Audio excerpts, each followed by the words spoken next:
We're back again after a week layoff. Moving layoff. Yeah, a moving layoff for you, and for most other people would have just thought Memorial Day weekend. So that's right. You didn't have to give the clue away. I didn't even know it was a holiday weekend until the movers asked me. So whatever. There's no holidays, but I am back. As you can see, there's still boxes back here. It's still a nightmare and a mess, but I'm back and you're back, and we've got a big name to talk about in Arch Manning. So first of all, you've been through this 100 billion years like me. People say he's the most anticipated and covered recruit in history. I don't think he is. I really don't. And I think people forget about the madness surrounding Tim Tebow and also the Jimmy Clausen stuff.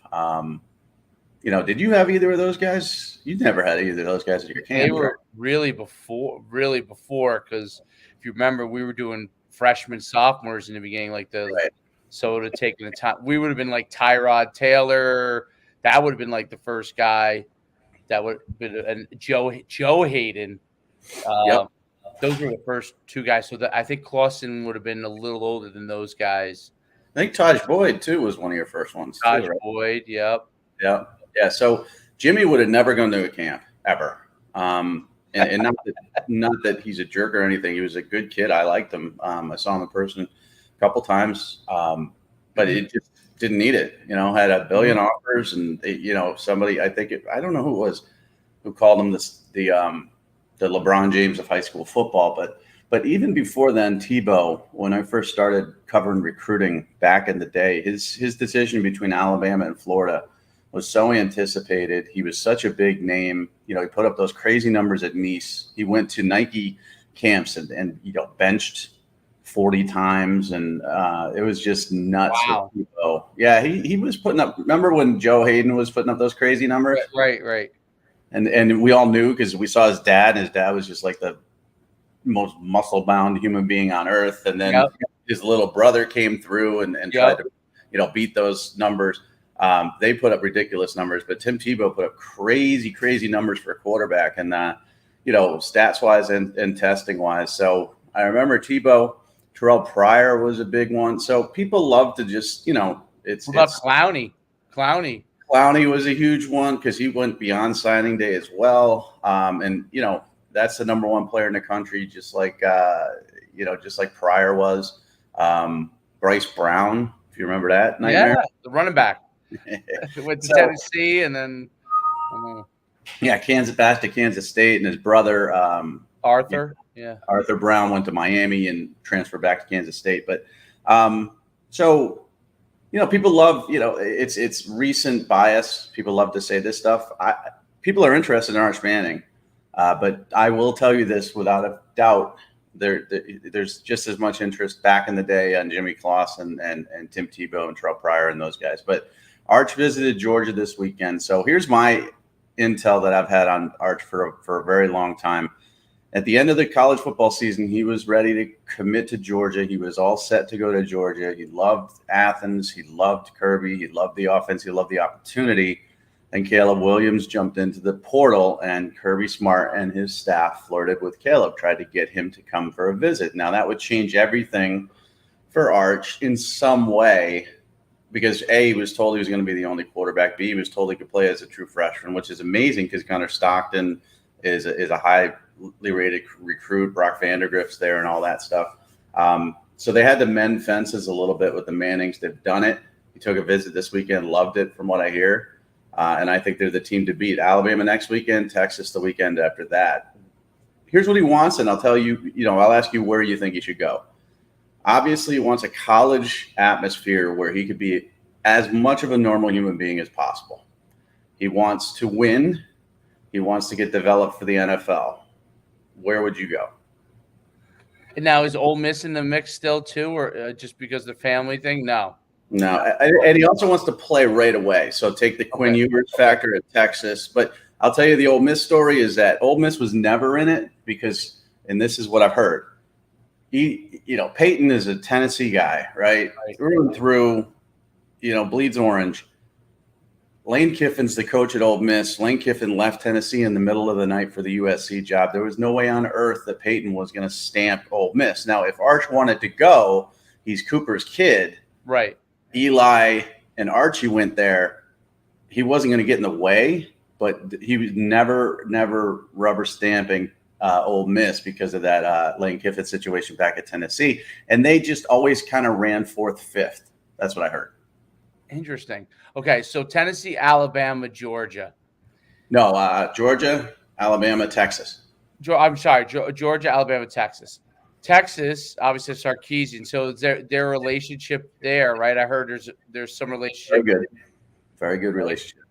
Yeah, and then the Quinn Ewers situation definitely puts a monkey wrench in that because if he first question is if he goes to Texas, do you have between the two of them already? Is there some sort of one of them is going to be leaving, right? So I don't know. I mean, I don't know how you could go to Texas after if Sarkisian promised Ewers is getting whatever boatload of money he's getting there. And then obviously they'd have to do something similar for Arch. Are they looking to foster a competition in which one person is going to probably leave because that other person is going to be the starter for at least 2 years, right? So that's the tricky part about Texas and the winning part. He loves Austin. It's a great little city. Yeah, it's a great city. Not too big, not too small. But that's the issue right there. I mean, Quinn Ewers transferred from Ohio State already. He's had his bite at the one-time transfer rule.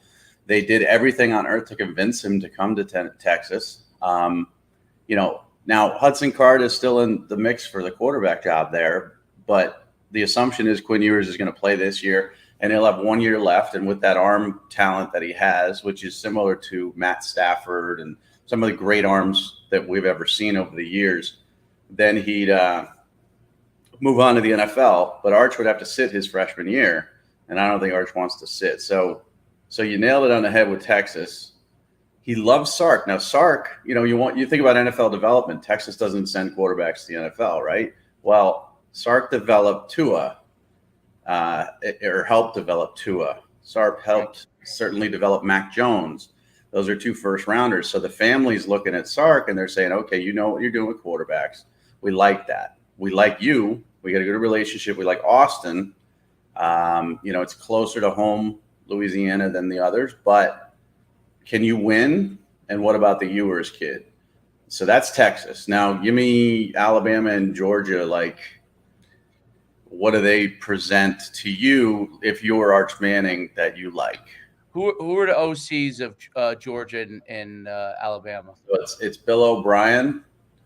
So Bill O'Brien, obviously from the days of Penn State, and it's Todd Monken at Georgia, who has done a great job. Now Monken is considered more of a balanced offensive guy.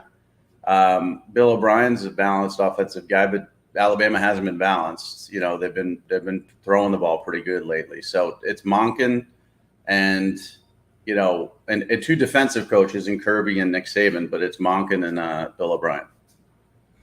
And Monken's also been to the NFL now too, right? Because that's where he went after Southern Miss. He was with the Browns, yeah. So he's got the NFL pedigree. So does Bill O'Brien, right? Because he was the head coach. If it was me, I look at Kirby Smart now and Nick Saban on this. I'm not saying they're on the same level of accomplishment wise, but as far as a young prospect, probably I would look at that as pretty much a wash, right? Nick Saban's the guru. Kirby Smart's his protege who has beaten him, which is rare, right? Yeah. Protege to be able to beat the main guy. I like Todd Monken. Even though Bill O'Brien has the bigger, he was the head coach in the NFL, obviously. Todd Monken, what he did in this, when he was head coach at Southern Miss, and the innovation he brought there, then going to the NFL, and now being an offensive coordinator, I think he's somebody that did amazing things with the quarterback that they just had. And I think to myself, what can they do? What can they do? What can Georgia do with Arch Manning? They did. What was the quarterback? He was unbelievable, even though he was Stetson Bennett, the walk-on. Right. He was a walk-on, right? Walk-on, correct? Yeah. Right. So, I mean, if you're talking quote unquote talent levels, what you say, I'm not talking grit or anything like. Obviously, Stenson did things, above and beyond. You'd have to say, if I was a parent, I'd say, wow, look what they did with Stetson. If Arch gets in there at 6'5", whatever, he's 6'4", with all the skills that he has, the ability to throw, he actually moves pretty well. He's got more Cooper movement than Peyton movement, but with Peyton's throwing ability, the Eli Peyton throwing ability, I would almost think if Georgia has everything else that Alabama has, which I'm certain they probably do, or they're pretty close, then I would say, hey, if they did that with this player, what can they do with my son? Where I look at Alabama as, I'm going to give you a rock star offensive coordinator, which is Bill O'Brien, right? And Bill O'Brien, rock star, may be gone. Now, all of them may be gone at some point. I mean, that's just how it is. But we're going to do things a certain way. I would think that Georgia might customize almost everything to what Arch Manning does. And that's why, as a parent, I would think that would be, if all things were equal, and obviously not all things are equal, but let's say they all were equal, that's where I would lean. Yeah. So Bryce Young's going to be gone after this year to the NFL. Jalen Milroe, who is from Texas, who had committed to Texas and flipped to Alabama, is awesome as a backup. Now, nobody's really seen him except for the spring game this year, but he's got a ton of talent, huge kid. They got Ty Simpson last year, who some people had as a 5-star quarterback. So that's the Alabama depth chart situation there. And Georgia's got Bennett, who's going to be gone after this year. He's a redshirt senior. Carson Beck, Brock Vandegrift, Gunnar Stockton. So some unproven guys that haven't really seen a lot of time. And so, but Georgia doesn't produce quarterbacks in the NFL. And Todd Monken, I'm playing devil's advocate here. Yeah, absolutely. In the NFL, struggled a little bit with Tampa Bay because he had, Jameis Winston. That didn't work out. And Cleveland, with Baker. Now, he didn't really develop until the one season, but he was only there for, I don't know. He wasn't there for a long time. But his record at Southern Miss, 1-11 to 3-9 to 9-5, to a bowl game, is impressive. Then he jumped to the NFL for Tampa and didn't really have a ton of success with Jameis. Then he went from Tampa to Cleveland, didn't have a ton of success with Baker. Now comes back to college and has great success with a walk-on quarterback, as you said. So there's so many factors here. I mean, winning, I think you go number 1 Alabama, 2 Georgia, 3 Texas. That's clear. But that's clear. 1 Alabama, 2 Georgia, even though Georgia just beat them last year. Playing time opportunity looks like Georgia won to me, and then Alabama and Texas kind of tied. Both.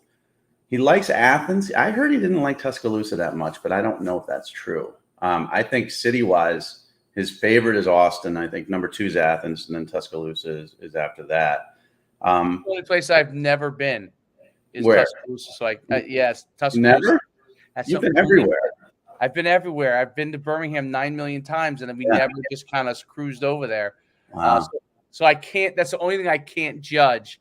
I can only judge, obviously, Austin. Austin's incredible, and Athens is.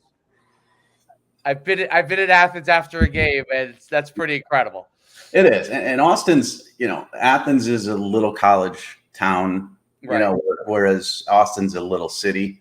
Right. Austin's kind of hipster. And again, the young kids, I mean, he's 18 years old. That's probably something he really likes. And you can do anything and get to anywhere you want in Austin. And so I had heard Austin was his favorite college town, followed by Athens. I had heard the best relationship was with Sark. I had heard the concerns were certainly winning and not yours as much.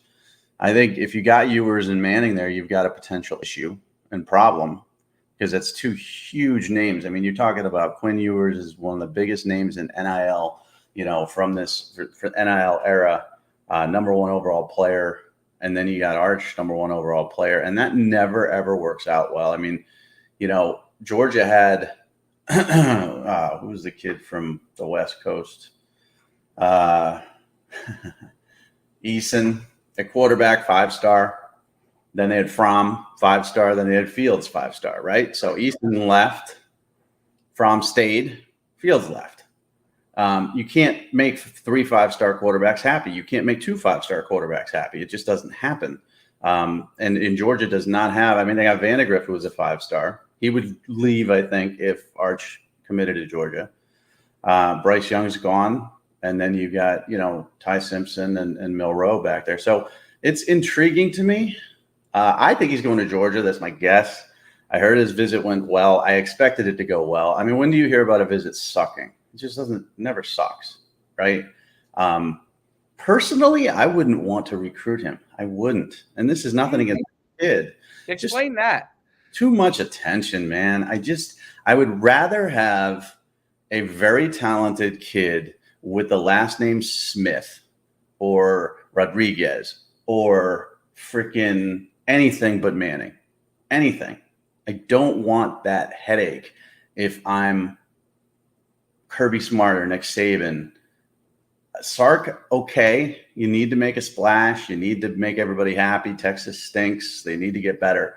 But if I'm Saban and Kirby, it's not that I'm not recruiting them, but I like what Saban did. I mean, that Manning said they want to be the only quarterback in this class. And Saban acquiesced for a while. And he said, screw it. I'm going to take Eli Holstein. Now, the timing of that was all interesting because it was right after his spat with Jimbo Fisher, and Eli Holstein was committed to Texas A&M at one point. I don't think it was personal, but he just said, listen, I got to take a quarterback. Now, if you still want to come here, Arch, come on board, but you're coming in with Eli Holstein. And you remember years ago, was it Brad Stewart? You remember that name at all? No. I don't know if that's the name, but Peyton Manning went into Tennessee with another 5-star quarterback. Oh, okay. And that's why I ask you if you've ever heard of Brad Stewart, because, he ended up transferring out. I think it was Brad Stewart. I don't know what his name was. Right, because T was much younger. He was like a freshman when Peyton was. Yeah. So Peyton Manning, QB with him at Balls. What the hell was his name? It's not coming up. Anyways, they had another great quarterback, and it just didn't work out. So I just listen. You're winning national championships at Georgia. You're winning national championships at Alabama. You bring in a big name kid in NIL. It could rock the boat. I mean, Arch could get. This whole $8 million Tennessee kid thing is garbage, right? So, but Arch Manning could legit get $8 million. He could because of that name. His brothers, his uncles are already signed with a multi-billion-dollar marketing firm. They have multi-million-dollar deals with like Fanatics or, collectible people. They've got the biggest agent in the world. Like Arch Manning could make $8 million. And then, we know Saban doesn't really like NIL. How do you manage your roster if you got an Arch Manning coming in there making a ton of money and everybody else isn't making as much? What is so I know Cooper, and the reason why I asked this question is because that's the only thing that make me think that Texas could be maybe a possible option even through all this. Is Cooper's is in the oil business, right? Is that correct, or some form of that? He's an American entrepreneur, AJ Capital Partners. I don't know if it's oil. He does a lot of business in tech. Or I heard he does a lot. There's a lot in Louisiana and Texas. Louisiana is like little Texas, so they're tied in a lot of ways with oil, similar kind of industries, especially down that southern area of Louisiana and Texas. The energy company, private energy companies, equity firms. So energy's oil. So yes. Right. So that's the only thing that makes me think that I don't know. Is is there a long-term play for him with all those other relationships too, right? Are these guys I don't the Mannings don't need money per se, right? But is there a capacity that from all those relationships that they want to fork over significantly more NIL than the others, or does it really matter because probably everyone will just match whatever you get, I guess, right? Like if Texas is going to give me 5 mil, why wouldn't I get 5 mil from Georgia or Alabama? What does it matter, right? Yeah, you will. And obviously everybody's like, okay, Peyton's rich, Eli's rich. Well, Cooper's rich. Right. He's rich. Money is not a thing here. And one of the things that was interesting early in this process, I had a few schools contact me and they say, okay, who's the tightest kid on the team to Arch? Because that's the angle they wanted to play. Get that kid. And I forget the kid's name. It's a wide receiver on the team there. And I said, well, no luck there because A, the kid isn't that level, but B, that kid's rich too. I mean, he's just his father's loaded. This is Isidore Newman school in New Orleans it's no joke. And so money is not going to play in here. He's going to make money. He could have already signed, honestly. I mean, he could have already signed deals and I don't know about it, but money is never, ever, ever going to be an issue with the family, but it could be an issue with other players. So here's another example. You get to Texas, right? Let's say he picks Texas. Quinn Ewers transfers from Ohio State. He's promised this, that, and the other. Let's say Quinn Ewers making $2 million, right? Arch comes in and makes $8 million. These kids have egos, it's going to be uncharted territory as to, like you had mentioned last time we talked, how you guys were scraping for money together to get a 12-pack on a weekend, right? Now, if you got a kid who's making that much money on your team, and let's say he's kind of, there's jealousy involved or he's ostracized, or let's say he's not playing up to his capabilities, you got a problem. And I don't think Saban and Smart want that problem. Now, I think Kirby Smart would take it over Nick Saban. I think Nick Saban's hosting Manning this weekend, and he's going to say to him and the family, listen, you want to come here? You'll be a first rounder. You'll win national championships because that's what we do. That's what our quarterbacks do. If you don't, then that's great. But I'm not going to, promise anything. I'm not going to give you this, that, the other. I think his approach is going to be completely different than Smart's approach this weekend and Sark's approach in 2 weekends. Do you think that Sark and Smart's approach is still almost from a we need you standpoint? And Saban is like, hey, we'd love to have you, but if you don't want to come here, if you want to win championships, you'll come here. If you don't come here, we're going to win championships. So it's really your choice. May work. But yeah, that's the approach I really do believe because, the Georgia quarterback situation isn't set in stone. And we don't know if Quinn Ewers is going to be good. We know he's got a magic arm. There's no doubt about his arm strength, talent, off platform. Everything he can do is ridiculous. But we also saw that in, I don't know if you remember Anthony Morelli. 100 years. Yeah, of course. Yeah. Yep. Gorgeous, right? 7-on-7 looked like a god, and then a pass rush came in college and he just wasn't good. We don't know if Quinn's going to be that guy, who, makes bad decisions when the pass rush comes, when he's in live football action, blah, blah, blah. So it's less determined that there's success at Texas there. But Alabama, yeah, I think Nick Saban's looking at his quarterback room. He's going, okay, I got a Heisman winner, and he's probably going to win the Heisman again this year. I got Milroe, who's probably going to win the Heisman, maybe next year. I got Ty Simpson. I got Eli Holstein. I'm good. If you want to come here, hey, that's great, and I'll make it my problem to deal with. But if you don't, now I had this stupid theory, which was, I don't know. Nick Saban was very, very friendly to Kirby after he lost the national championship. And it was weird to me, like Nick Saban's not that guy.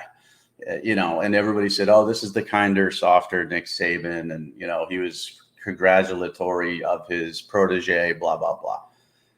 But then the whole Jimbo thing came around, and I saw the old fire of Nick Saban and how pissed off he is that he lost to A&M last year, that he didn't win the national championship again. And I think they're going to win it this year.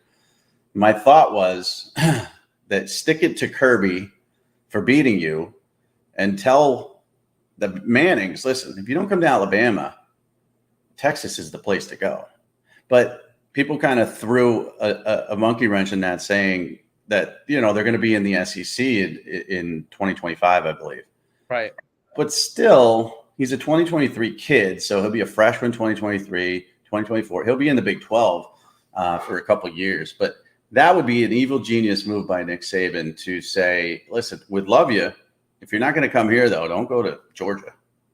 Look at what they did with Justin Fields. They got lucky with Stetson Bennett. This, that, and the other. Go to Texas, where Sark is, where I know him as an offensive genius. Head there, and he would screw over Georgia at the same time as not getting Arch Manning. It's a really interesting theory. And I think the part about where you said he got lucky with Stetson Bennett, meaning I think you could partially pitch that and say Stetson Bennett was an underappreciated one of these, he's not the same level as Johnny Manziel, but Johnny Manziel type players where he just has magic and he's got that magic kind of thing going on for college. And if you gave a guy like that the opportunity, put him in the right situation, he could have did it everywhere. He was just an underappreciated person for whatever reason that is. And you could point and say that could have been not coaching, and Stetson Bennett was just that kind of a guy. Or right? The defense completely carried that team. True. You could just say that. Listen, that was a once-in-a-lifetime defense. They gave up 54 points the whole freaking season. It was unbelievable. Never going to happen again. They won the national championship. That offense didn't. They had Brock Bowers as a true freshman tight end as their leading receiver. We took their best receiver in Jermaine Burton. Listen, Saban doesn't negative recruit because he doesn't have to. And this I kind of know because he just doesn't. I've heard of negative recruiting from everybody on earth except for Nick Saban. Everybody, zero exceptions except for him.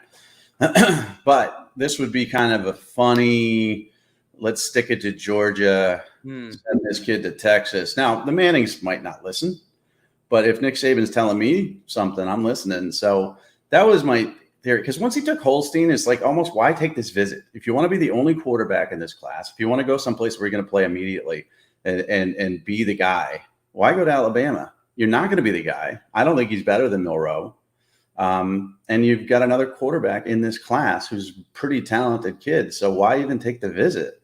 So this visit this weekend is going to be extremely interesting. Whereas the Georgia visit was all, we love you, we need you, come here. The Texas visit is going to be all, we love you, we need you, come here. The Alabama visit could be very, very different. How did Quinn do in spring ball? He did well. I talked to a lot of people down there. They said the arm, the name John Elway was mentioned. Okay, and this is by some offensive coaches you and I have known for a very, very long time who just don't throw that around, right? And so, if it's not John Elway arm, it's Matt Stafford arm. But those are two of the elite arms you're ever going to see in football. They told me if they can keep him upright, and they had a great offensive line recruiting class, but they're young, he will put up monster numbers. He will not be stopped, and this was the pitch to Jordan Addison when he visited there too. It's listen, we got Xavier Worthy, but if we got Xavier Worthy and you with Bijan Robinson in the background, if Quinn Ewers stays upright, you guys are all putting up crazy numbers and we're winning the national title. That was the pitch. So he's looked good. Now, that's according to my sources. On the internet, on social media, Hudson Cards look great. And Quinn hasn't picked up the offense that well. To me, it's done. Quinn Ewers is starting. But there's a lot of this Hudson Card is really good type of talk. So that's intriguing to me as well. Yeah, that's interesting. Because if Quinn Ewers is going to start and then puts up monster numbers, I mean, now you're sitting, I guess, 2 more years, right? So If you're Arch Manning. You'll be sitting one because Quinn put his year in at Ohio State. Yeah, oh, you put one in. That's right. So you gotta have your 3, and then he starts this year and then starts next year. But the Mannings don't want him to sit. Period. I've been told that they want him to be the starter from day one. Whether that's true or not, I don't know. It's a source. Is he ready? I mean, I know Isidore Newman plays pretty low level competition, other than some superstars they'll go against here and there. But I don't know if he's ready. I don't know. I think, people ask me, is he overrated? I'm not convinced he's the number 1 quarterback in this class. That's just me. It's a very, very talented 2023 class, and I won't get into who else could be better. Right. And I don't know if listen, did I think Trevor Lawrence was ready? Yeah. Do I think Arch Manning's ready? No. I don't see that. I don't see that same. I'm gonna I'm so good in high school. Now maybe I'll see that this upcoming season. But with Trevor, I saw, high school's not a challenge anymore. He's going to just take over college football early. That's a big difference. I just think that like even OBJ, who played, I think, a little bit right away, but just coming from that prep school, that high-end prep school type environment where they don't play a ton of great competition all the time. Speed is a little bit of an adjustment. Now, great athletes adjust pretty quickly, because I remember the first time I went to college, carried the ball the first time, a guy hit me pretty quickly. I was like, oh, I got to move much faster. And you kind of adjust. But for a quarterback for a skill position player, that takes a couple of weeks. For a quarterback, that could take a couple of months, right? Mm-hmm. Maybe 6 months. So they do adjust if they're that kind of a guy. But coming from a prep school environment, do you have enough? And I don't know enough whether he did a lot of other things. I don't think he did a lot of the other stuff outside of like QB training and camps and stuff like that, right? He wasn't. No, he has all that at home. I mean, obviously, right. He doesn't need to go on the 7-on-7 tour or whatever. He's not even. I saw the Elite 11 list, and I don't delve into it as much, because we used to cover every Elite 11 and this that. Right. He wasn't on the Elite 11 list, and people started asking, "What the heck?" I don't think he went to an Elite 11 camp. That's my guess. I didn't really delve into it to see why, but I can't picture him going to any camps. Right. That's what I was thinking. Because I remember in New Jersey, Jabril Peppers, when he was at Don Bosco and then Paramus Catholic, like he didn't go to any camp, never went to a camp ever. Like he didn't have to go to a camp. From the second he stepped on the field, he was the best player in New Jersey, and he was a freshman. I remember him running for a touchdown at Don Bosco in the state championship game, and made it look like he was 14 years old or 15 or whatever. It made it look like he was 25-year-old pro. It was so easy for him. And we tried to get him to camps. You did, I did, everybody did. That was a whole thing. So he doesn't need that. And I don't know how his development will be. Again, he's got the last name. There's a lot to live up to. And none of them failed. I mean, Cooper, they say, which is, again, what people say, he was the best athlete of all of them, which is great. He was a wide receiver. He was going to Ole Miss. He had spinal stenosis and had to, medically retire. Right. I don't know.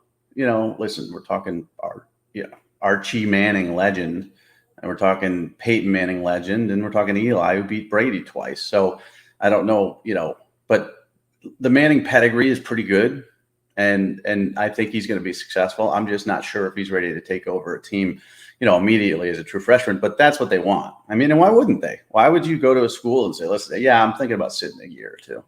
No. They want to play right away. So that is going to be the interesting visit this weekend to Alabama. I think UGA leads right now. Texas will have to finish this and close it out really strong.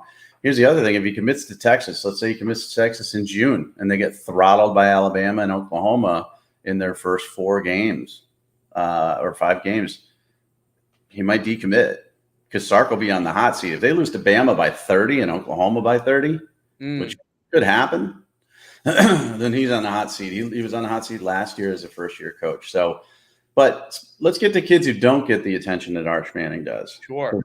I do get tired of talking about Arch Manning, but then every time I want to get on a podcast, I feel like I have to talk about him because, maybe he is the most touted recruit ever. I don't know. Did I do this with Jimmy Clausen? Jimmy Clausen, we knew where he was going to go. That was easy. We knew. Charlie Weiss turned down Mitch Mustaine. Mitch Mustaine wanted to decommit from Arkansas and go to Notre Dame in 2006, I think it was. And Charlie Weiss said, nope, I got Jimmy Clausen, period. And I'm saving that spot for him in 2007. So there was a lot less intrigue with him, whereas prior was the whole dad wants him to visit Penn State at the last second. He wanted to go to Ohio State. Rich Rodriguez was hired at Michigan that year, which would be perfect offense for Pryor. So he was thinking about Michigan, and that was a whole mess. And then Clowney, we all knew was going to go to South Carolina. Everybody knew it. I did talk to his old coach, Bobby Carroll, recently, and he told me Alabama almost got Clowney. Almost. He was done to South Carolina. It was done. There were so many political issues in state that he took the visit to Clemson out of politeness, but he was never going to go there. He was done. Like the name was embroidered on the jersey. And he visits Alabama, and he came back, and he's like, I love it there. I think I want to go there. And then all the powers that be in the state of South Carolina converged on him, and he ended up going to South Carolina. So anyways, that's a side story about him. So exposure. You were talking about Juju Lewis, 2026 quarterback. I'm looking at his Twitter profile, and I'm seeing him smiling here with Nick Saban getting offered by the GOAT on June 4th. Yep. A talented kid, right? But the marketing that has been done and the early promotion that has been done, by his family has been crucial in his name getting out there. And that's part of what we're offering. Now, we're not going to make you Juju Lewis. We're not going to get you a 3-year early offer to Alabama. But if you don't think marketing is important in recruiting, this kid's a great example of why it is. Yes. I think no longer if you're a talented athlete, you have to also be able to leverage the side of getting your name out there. And that's what we've been able to offer. You'll soon see some of the players that we've been doing this with, and you may already have been seeing it. They are starting to get all kinds of new exposure that they never had before between what me and Mike are doing. It's a unique thing. It really is a unique thing. Never before, I say this and I stand on it, in the modern era of recruiting, have you had two people that have had a following over the last 20 years, Mike obviously being the guru of recruiting for the last 20 plus years, with rivals.com and just his overall presence from analyzing every 5-star there has been for the last 20 plus years. Okay. And then my side on the camp and recruiting side and coaching. And you're getting a coach that has been doing it in the recruiting side and the number one analyst, arguably in the world, and our following. That's the most important thing, right? Not just what we know, but Right. really our following is our worth. So the people trust what we've been able to put out there over the years. And when we're saying, hey, these players can do this, or this, we're giving you a fair perspective, and we want to put everything that you're doing well in light, right? And honestly, that's what Juju Lewis has done a great job. His father's done a great job with that, and the people around him. He's a very talented quarterback, and he's been able to put that out in front of people. He's gone to places where he's been able to get that kind of notice, and he's made those relationships. We're trying to fast track you. So that's the whole thing with this, is that whatever ability you have to go to the next level, that highest Division I level, we're going to be able to try and fast track that for you. Get your name out there. Mike, what do you think? Yeah, so I will tell you this too, is like the kids that we've done so far, some of them I believe are, FBS players for sure. And 2 of them I believe are Power 5 ability players. And after we did our promotion for them, and again, it's over 1 million followers. And in those followers, it's not just, some, booger eating guy in his basement down south, right? It's coaches. You're going to get exposure to coaches. Like the guy who lives in his mom's basement isn't going to get you a scholarship. So we have those followers, but we've got coaches. I mean, the only coaches that don't follow us are not on social media, period. That's it. Right. And you bring the coaching perspective. I've never coached a day in my life ever, and I never will. I'm not an X's and O's guy. I could break down film and do all that stuff, but I'm not a X's and O's game planning coach, right? And I can't speak to what it takes to actually be on the sidelines and mentor kids in that manner. But I've scouted every good kid since 1998, everyone. I've missed on a lot, I've hit on a lot, but I know what to look for, and I know instantly FCS, FBS, Division III, Power 5 instantly. And so we delve into the highlight films, but also into the game films and things like that, and the strengths and weaknesses. But the kids we've talked to, they're getting a lot more attention.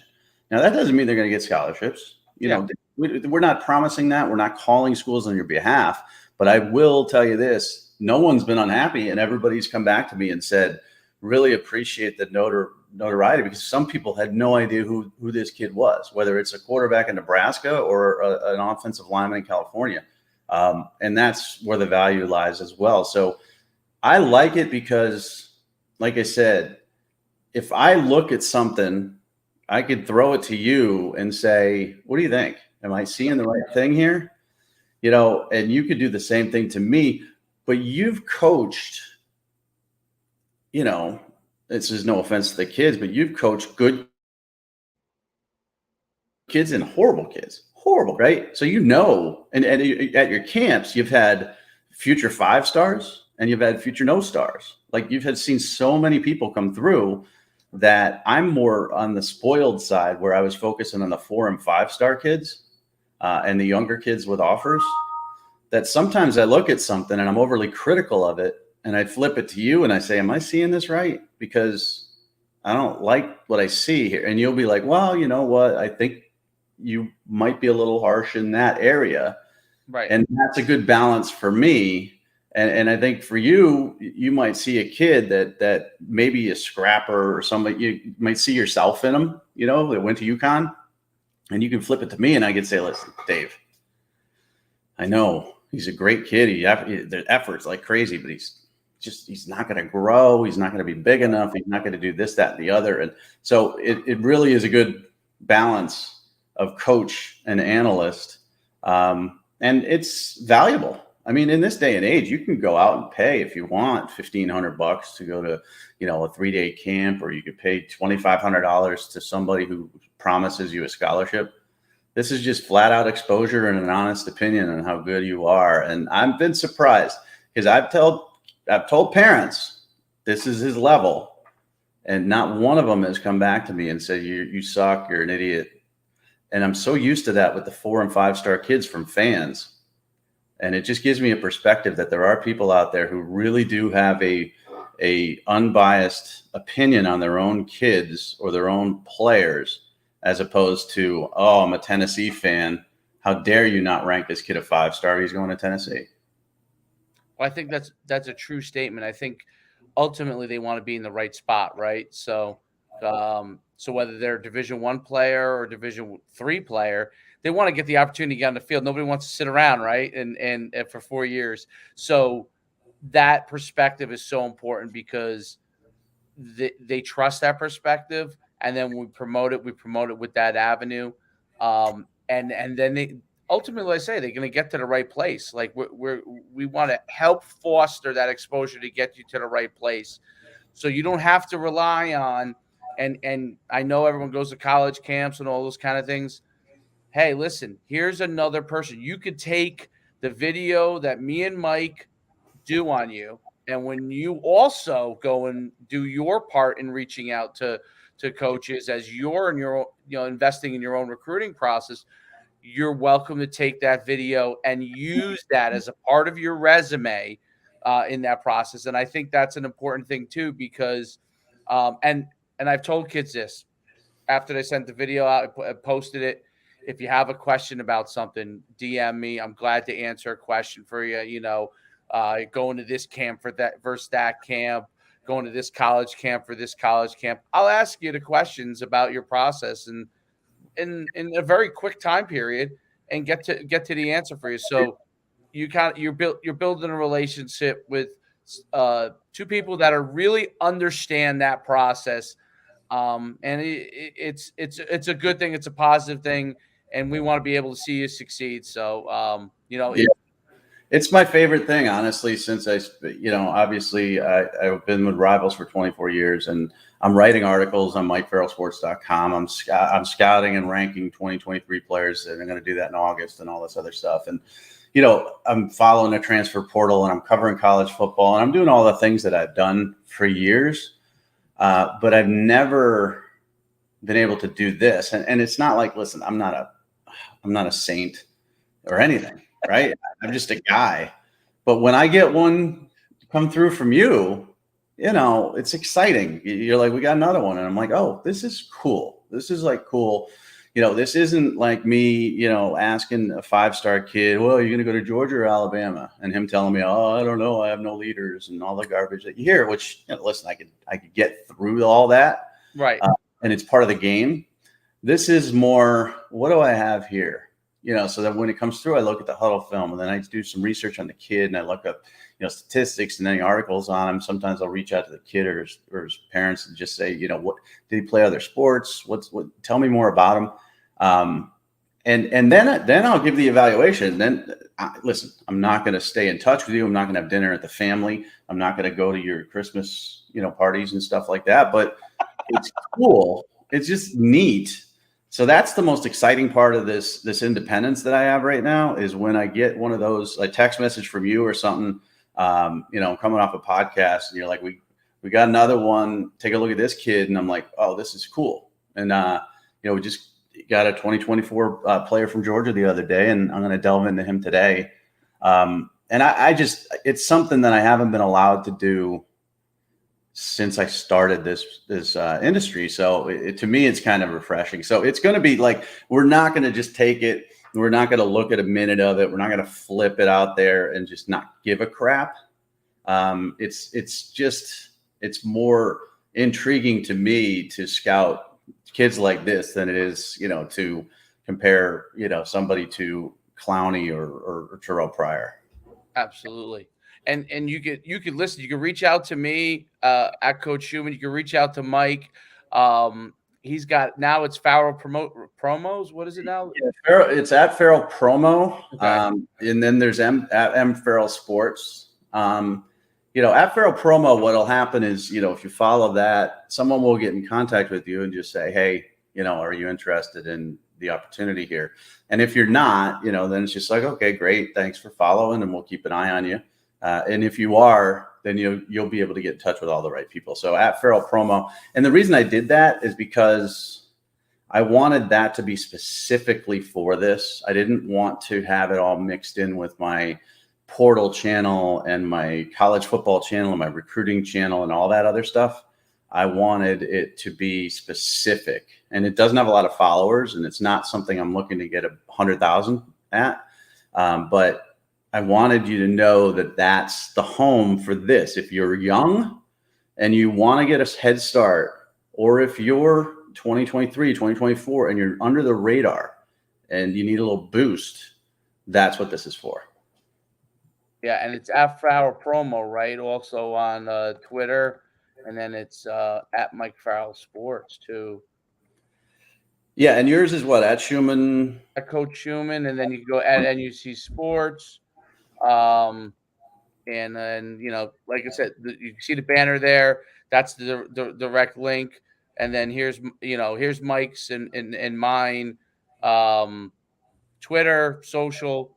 You could reach out there if you have questions about it. We're glad to help you out.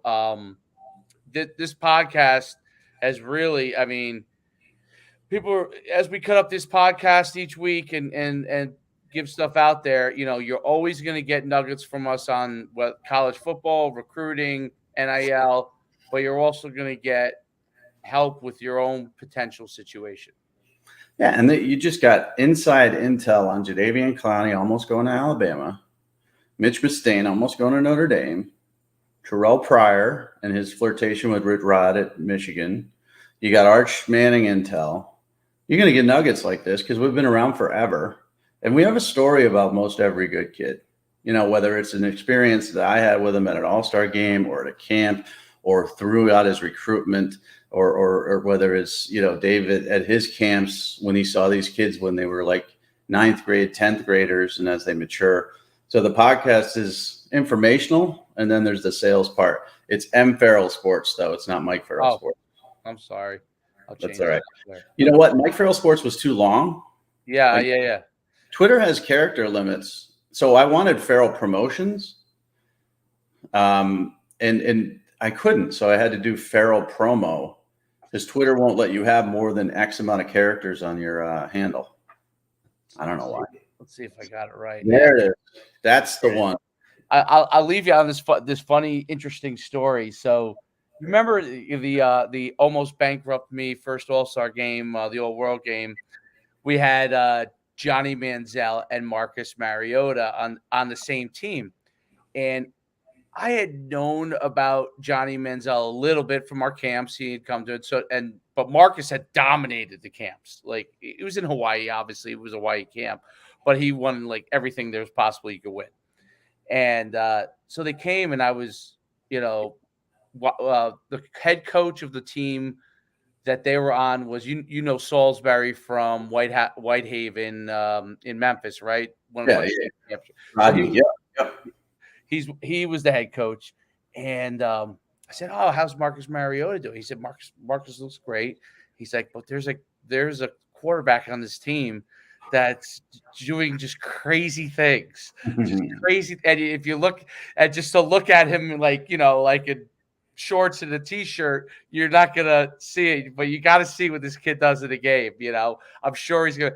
And it was Johnny Manziel, and it was so funny because you could walk right by, like, literally people don't realize that, but you could walk by Johnny Manziel, and especially back then, he was probably, I don't know what he weighed, maybe $180, $185. You could walk by Johnny Manziel on the street. You would never know that he was a kid who scored 70 touchdowns in high school between rushing and passing in one season. And, but yeah, so then we went to the game, and all of a sudden Marcus Mariota had a little injury and he was out pretty quickly for the game. And Johnny Manziel basically played the whole entire time and was doing just bonker things. And I mean, it was amazing. But that's a good example of two guys that were probably what, three? Was three? So each of them was a 3. Most of the schools wanted Johnny Manziel as an athlete / wide receiver. And Marcus Mariota was from Hawaii, so he did one camp on the mainland. And they were both committed to Oregon at the same time, which is, I always find this stuff fascinating. Like, what if this, that, and the other? So when Mariota was brought in, Manziel decommitted because Texas A&M offered him, and he wanted to stay closer to home. What if Mariota was never brought in? What if Texas A&M had never offered him? What would Oregon football look like with Johnny football? And that's 2 Heisman winners that are 3 stars committed to the same school at the same time. So in like May and then June of that year, heading into their senior years, they were both Oregon quarterback commitments. And it's just weird to think about. What if they both stayed committed and the portal wasn't around then? You had to sit out. Would we ever see Johnny Manziel or Marcus Mariota like go on to be as successful if they were both at the same school? But I will tell you this, Oregon, they knew what they were doing back then under Chip with the quarterbacks because they knew who to offer. Yeah, that is the amazing thing. And I think that even spells to the part of that we're talking about here. Like, you know, obviously everybody loves the 5-star, and they're the ones that get the most talk about. The 4 stars get the next most talking about. But there's a ton of guys that are ranked just below those guys that will become the next Marcus Mariota or Johnny Manziel. And they're fantastic players. I mean, obviously, they're Division I players. They're still fantastic players.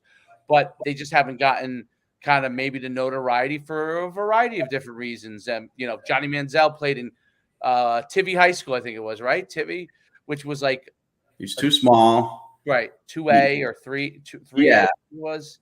He wasn't big enough to be a quarterback, and this was right before the start of the success of the Russell Wilsons of the world in the NFL, and then everybody all of a sudden with Kyler Murray, who was on a higher scale, put up massive numbers, and nobody questioned him whatsoever. Whereas Johnny Manziel years before was the same kind of dude, but nobody wanted him. And then Mariota was from Hawaii, and nobody recruited Hawaii because that's a trip. That's a trip and a half.